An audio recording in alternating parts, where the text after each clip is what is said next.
రెండల terrorist attack జరిగిందని చెప్పి తెలిసే ఉంటుంది. న్యూస్ పాయింట్ ఆఫ్ వ్యూ చూసుంటారు, ఫ్రెండ్స్ చెప్పేది చూసుంటారు. అక్కడ ఉన్న ఐ విట్నెస్ వాళ్ళెవరో కాదు, వాళ్ళ ఫ్యామిలీ మెంబర్సే.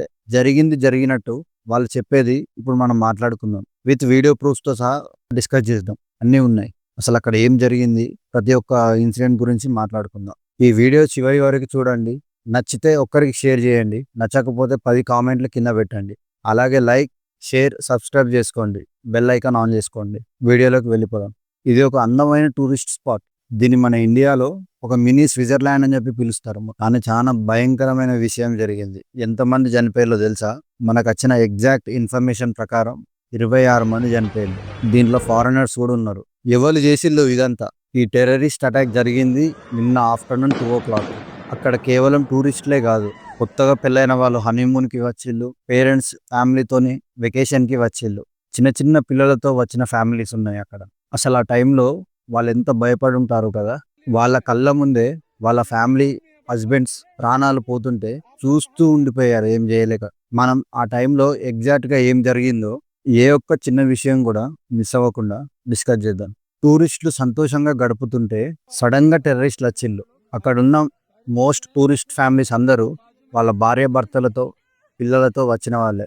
హనీమూన్ కోసం ఎన్నో ఆశలతో వచ్చిన జంటలు కూడా ఉన్నాయి అక్కడ. ఫ్యామిలీస్తో కలిసి సరదాగా గడపడానికి వచ్చిన వాళ్ళు కూడా ఉన్నారు అక్కడ. అక్కడ జరిగిన వీడియోస్ మీరు చూస్తే మీ కళ్ళల్లో నీళ్ళు ఆగాయి. ఈ అటాక్లో చనిపోయిన వాళ్ళ లోకలు కర్ణాటక శివముగే నుంచి వచ్చిన మంజునాథ్ గారు. ఆయన వయసు 47 సంవత్సరాలు. అతను తన భార్య పిల్లలతో తన చిన్న కొడుకుతో కలిసి కాశ్మీర్కి వెళ్ళిండు. కళ్యాణి గారు ఈ వీడియోలో అక్కడ జరిగిన భయంకరమైన ఇన్సిడెంట్స్ అన్నీ మనకు అర్థమయ్యేలా చెప్తున్నారు. వాళ్ళ హస్బెండ్ చనిపోయిండు. ఇన్ఫ్యాక్ట్ మేము ఇప్పుడు పహల్గామ్లో ఉన్నాము, మా హస్బెండ్ని మా కళ్ళ ముందే చంపిళ్ళు, మేము ఏం చేయలేని పరిస్థితిలో మేము అక్కడ ఏడుస్తూ ఉన్నాము. అది ఇప్పటికీ ఒక భయంకరమైన కలలానే నా కళ్ళ ముందు ఉన్నది. ఆమె ఏడుస్తూ మనకు చెప్తుంది. ఒక్కసారి ఆలోచించండి, కళ్ళ ముందే తన భర్త ప్రాణాలు పోతే ఆ భార్య పరిస్థితి ఎలా ఉంటుందో. మీకు ఇంకొక షాకింగ్ విషయం ఏంటిదంటే, ఆ సమయంలో ఎవరో ఒక టూరిస్ట్ ఆ భయంకరమైన ఇన్సిడెంట్స్, ఆ టెర్రరిస్టులు భయపెట్టేటి, అక్కడ జరుగుతున్న ఇన్సిడెంట్స్ అన్నీ ఒక వీడియో తీశారు. చూడండి. ఆ వీడియోలో కాల్పులు వినిపించడానికి కొన్ని సెకండ్స్ ముందు ఆ ప్లేస్ ఎంత ప్రశాంతంగా ఉన్నదో చూడొచ్చు.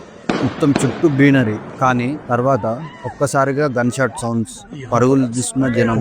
అసలు ఏం జరుగుతుందని తెలియకుండా అయిపోయింది. ఈ వీడియో చూడండి, అక్కడ ఏం జరుగుతుందో మీకు అర్థమవుతుంది. అదే వ్యక్తి ఇంకొక వీడియోలో ఆ దేవునికి థ్యాంక్స్ చెప్తూ, అక్కడ టెర్రరిస్ట్ అటాక్ జరిగింది, మేము కొంచెంలో తప్పించుకున్నాం అని చెప్తాను. ఈ టెర్రరిస్ట్ అటాక్ ఆయన ఒక మీడియాతో రాకెట్ సౌండ్స్, బాంబుల శబ్దాలు అని చెప్పేసి అనుకున్నాం. పిల్లలు ఉన్నారు కదా, బాంబులు పేలుస్తారని చెప్పేసి అనుకున్నాం. దాని తర్వాత తెలిసింది అది టెర్రరిస్ట్ అటాక్ అని చెప్పేసి అని అన్నాడు. ఇంకొక వీడియోలో అయితే టెర్రరిస్టులు టూరిస్టులని సరౌండ్ చేసినప్పుడు ఆ టూరిస్టులు ప్రాణాలు కాపాడుకోవడానికి అరుస్తున్న విజువల్స్ చూడండి. అక్కడున్న ఒక లోకల్ వ్యక్తి ఈ వీడియో మొత్తం తీసిండు. వాళ్ళ కేకలు వింటేనే మనకు అర్థమవుతుంది అక్కడ ఎంత భయంకరంగా ఉన్నది అనేది సిచ్యువేషన్. మీరే ఆలోచించండి, ఫ్యామిలీతోని ఎంజాయ్ చేద్దామని చెప్పి వెళ్ళిన వాళ్ళు ఇట్లా ప్రాణాలని గుప్పెట్లో పెట్టుకొని పరిగెత్తే స్థితి వాళ్ళకి వచ్చిందంటే ఎంత దారుణంగా ఉంటుంది వాళ్ళ పరిస్థితి. అసలు సంగతి ఏంటిది? టూరిస్టులు హ్యాపీగానే తిరుగుతున్నారు, మంచిగా ఫోటోలు తీసుకుంటున్నారు, ఫ్యామిలీస్కి వీడియో కాల్ చేసి మాట్లాడుతున్నారు, హ్యాపీగానే ఉన్నది ఇప్పటి వరకు. ఎక్కడి నుంచి వచ్చిల్లో తెలియదు, కానీ అంత పెద్ద అడవిల నుంచి ఒక 5-6 గన్స్తోని సరౌండ్ చేసేసిళ్ళు. ఒక్కటేసారి వచ్చి సరౌండ్ చేసి వాళ్ళు చెప్పింది ఏంటిదంటే, చిన్నపిల్లల్ని లేడీస్ని పక్కకుంచి నాకు మీ హస్బెండ్స్తోనే పని అని చెప్పేసి హస్బెండ్స్ని సపరేట్ చేసేసిళ్ళు. అక్కడ చూసిన వాళ్ళు చెప్పేది ఏంటిదంటే, వాళ్ళు ఫస్ట్ వాళ్ళ హస్బెండ్ నేమ్స్ని అడిగిళ్ళంట, తర్వాత కాల్చడం మొదలు పెట్టేసిళ్ళు. ఆడవాళ్ళను పిల్లలని ఏమీ అనలేదు అని అంటున్నారు.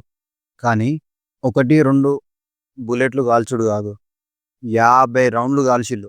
ఒక్కసారిగా మొత్తం భయంకరంగా మారిపోయింది ఆ ప్లేస్ అంతా. ఈ కాల్పులు అయిపోయిన తర్వాత ఆ ప్రదేశం ఏదైతే ఉన్నదో మొత్తం రక్తంతో నిండిపోయింది. గాయపడిన వాళ్ళంతా ఏడుస్తున్నారు. ఈ పహల్గం ప్లేస్ కూడా చాలా కష్టమైన ప్లేస్, సరిగ్గా నడవడానికి కూడా ఉండదు ప్లేస్. దానివల్లనే రెస్క్యూ టీమ్ కూడా కొంచెం టైం పట్టింది రెస్క్యూ చేయడానికి. కానీ అక్కడున్న నార్మల్ పీపుల్, పోలీస్, ఆర్మీ వెంటనే హెల్ప్ చేయడం స్టార్ట్ చేసేసిళ్ళు. కొంతమందిని అయితే హెలికాప్టర్లో కూడా తీసుకెళ్ళిళ్ళు. ఇప్పటి వరకు తెలిసిన దాని ప్రకారం కనీసం 26 మంది చనిపోయారు. వాళ్ళల్లో 5 మహారాష్ట్ర నుంచి, ఒక బిజినెస్ మ్యాన్ కర్ణాటక నుంచి కొత్తగా పెళ్ళైన ఒక నేవీ ఆఫీసర్ పెళ్ళై 5 రోజులు అయితలేదు. ఇంకొక విషయం ఏంటిదంటే ఇక్కడున్న ఎవరైతే టూరిస్టులు ఉన్నారో వాళ్ళందరికీ ఒక టూర్ గైడ్ లాగా అక్కడున్న లోకల్ 2 మనుషులు కూడా అక్కడే ఆన్ ది స్పాట్ చనిపోయిళ్ళు. అక్కడ గాయపడిన వాళ్ళు కూడా చాలా మంది పొజిషన్ సివియర్గానే ఉన్నది. ఆ నావీ ఆఫీసర్ గురించి విన్నారా మీరు? పెళ్ళై జస్ట్ 5 రోజులే అయ్యింది. హనీమూన్ కోసం వెళ్ళి ఉంటే ఇలా జరిగింది. ఎంత దారుణం కదా. ఇదంతా చేసింది ఎవరో తెలుసా? టీఆర్ఎఫ్ అనే ఒక టెర్రరిస్ట్ గ్రూప్ చేసిల్లని చెప్పిండు. ఈ గ్రూప్కి లష్కర్ ఈ గ్రూప్తోని సంబంధాలు ఉన్నట్టు క్లారిఫై ఇచ్చింది. గవర్నమెంట్ ఇంకా కన్ఫర్మ్ చేయలేదు కానీ దాదాపు 5-6 టెర్రరిస్టులు అయితే దీంట్లో ఉన్నారని అక్కడ ఉన్న ఫ్యామిలీ మెంబర్స్ చెప్తున్నారు. అక్కడ లోకల్ వాళ్ళు ఏం చెప్తున్నారంటే వాళ్ళు డైరెక్ట్గా మిమ్మల్ని వచ్చి కాల్ చేయడం అంటే అదొక ఇంపాసిబుల్.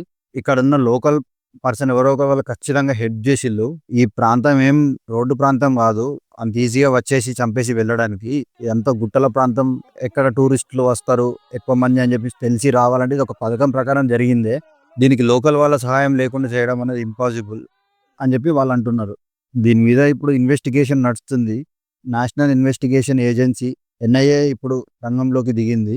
ఈ ఇన్సిడెంట్ వల్ల ప్రపంచ దేశాలు అన్నీ ఇప్పుడు ఇండియా వైపే చూస్తున్నాయి. ఇప్పుడు అందరూ ఇప్పుడు ఇండియాకి సపోర్ట్గా ఉండి ఇలాంటివి చేయడం తప్పు అని ప్రతి ఒక్కరు వాయిస్ రేజ్ చేస్తున్నారు. ఈ సంఘటన జరిగిన టైంలో మోడీ గారు సౌదీ ట్రిప్లో ఉన్నారు.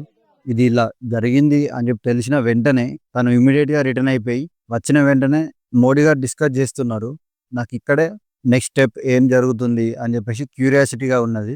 Another మీకు attack in గుర్తుందో లేదో 2002 claimed 11 more 2019 lives. This February latest strike 14 marks the ఏం deadliest జరిగిందనేది. assault on మన 40 civilians మంది in జవాన్లు recent years చనిపోయినందుకు and ఒక serves as a suicide grim bomber reminder Pakistan that the నుంచి ఒక specter terrorist of group militancy Jaish still ఈ haunts Mohammed Kashmir. కారులో This వచ్చి మన terror attack is not CRPF just an Conway act of వెళ్తాంటే violence, ఆ it's a vehicle వచ్చి strike at గుద్దడం the వల్ల heart of Kashmir's అక్కడికక్కడే tourism. చనిపోయింది 40 మంది. తర్వాత కరెక్ట్ 12 రోజుల తర్వాత అంటే 26 ఫిబ్రవరి 2019 Indian air force air strike చేసి లైన్ ఆఫ్ కంట్రోల్ అప్పుడు మన ఎయిర్ ఫోర్స్ చేయడం వల్ల 250 నుంచి 300 మంది టెర్రరిస్టులు చనిపోయిండు. మూసుకొని కూర్చున్నది పాకిస్తాన్. మళ్ళీ ఇప్పుడు అదే జరుగుతుందా? ఆ మోడీ గారు తీసుకునే రివెంజ్ ఏంటిది? మళ్ళీ ఇంకొకసారి ఇండియా వైపు చూడాలంటే వణుకు పుట్టేలా తీసుకోవాలి డిసిషన్స్. ఒకప్పుడులా ఇప్పుడు లేదు. మీకేమనిపిస్తుందో కామెంట్లో చెప్పండి. ఇండియా నుంచి రిటర్న్ గిఫ్ట్ ఇవ్వాలి కదా, ఏమిస్తే బాగుంటుంది మీరే చెప్పండి కామెంట్లో. జై హింద్.